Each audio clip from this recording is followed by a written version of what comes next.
Salut, ça branche. Dans cette vidéo, je te parlais du secret du marketing éthique qu'un méchant docteur surnommé le docteur Boule de Chèvre a utilisé pour bâtir un empire qui valait à l'époque plusieurs millions de dollars.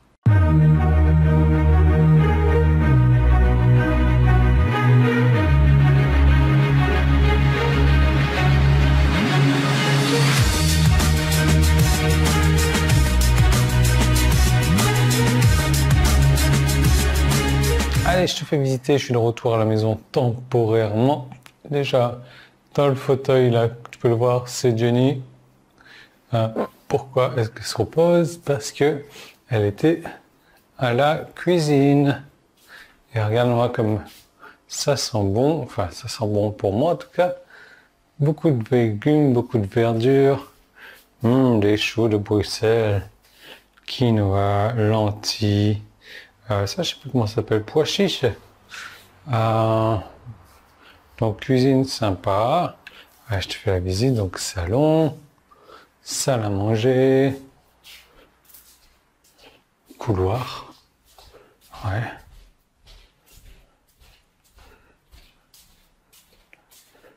Mon petit bureau qui fait le dressing. La chambre. Et salle de bain. Boum. Voilà.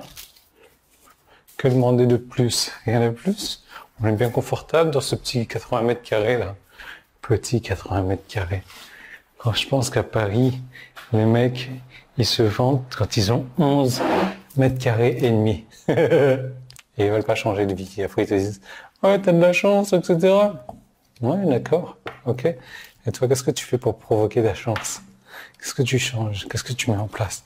Ouais, moi, tu comprends pas, mon cas est différent. Ah oui, c'est vrai que quand on sort des excuses à la con, genre mon cas est différent, alors effectivement, je comprends plus. Bref, donc, tu as peut-être entendu parler de l'infâme John Brinkley.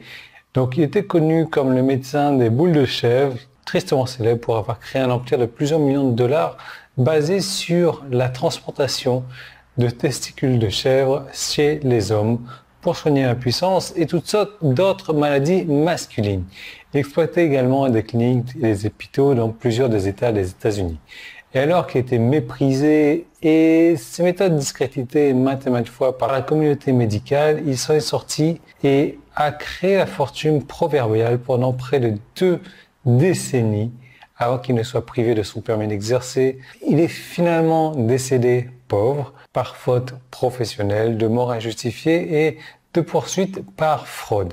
Mais comme tout escroc, tu peux exploiter une tonne de leçons de marketing, de persuasion, de publicité et de vente éthique et légitime en observant comment il a utilisé divers médias et principes de marketing pour vendre ses idées et créer des centaines de milliers de fans délirants, beaucoup désireux de lui acheter, le défendre et employer inlassablement leur hamster qui rationalise pour l'excuser de ce moyen frauduleux. L'une de ces stratégies qu'il a utilisées, j'en parle dans une série de vidéos, plus précisément quelque chose qu'il a méthodiquement fait pour obtenir beaucoup de nouveaux business. C'est aussi quelque chose que le grand et tardif Gene Schwartz a fait dans ses annonces, crois-le ou pas. Et tandis que ce docteur de boule de chèvre utilise de manière contraire à l'éthique, Schwartz et d'autres spécialistes du marketing, du copywriting de haut niveau l'utilisent depuis des décennies pour augmenter les ventes et les revenus de manière totalement éthique. C'est aussi quelque chose que je fais depuis des années et des années pour attirer et vendre à certains de mes meilleurs clients, ceux qui sont prêts à payer le plus en tout cas, et les plus respectables que j'ai jamais eu le plaisir de servir. De plus, il y a peu de choses qui peuvent renforcer la crédibilité comme cette méthode particulière, même si tu es un complet débutant. Et j'ose dire, les débutants peuvent et doivent le faire de manière particulièrement agressive, même si c'est probablement la chose la plus éloignée de leur esprit. Donc pour obtenir l'intégralité de l'histoire, donc je te conseille de cliquer sur le bouton jaune qui est en haut en bas. Si tu es sur mon site, si tu es sur YouTube, c'est le petit qui est là, ou le premier qui est dans la description, ça t'envoie vers une autre vidéo. Cette autre vidéo, on parlait de persuasion, éthique, méthodologie, donc marketing, internet, comment se faire des pépettes, sans vouloir un jeu de mots, hein, des pépettes de chèvre en tout cas, Donc tout ça, tu cliques et je te retrouve tout de suite dans l'autre vidéo.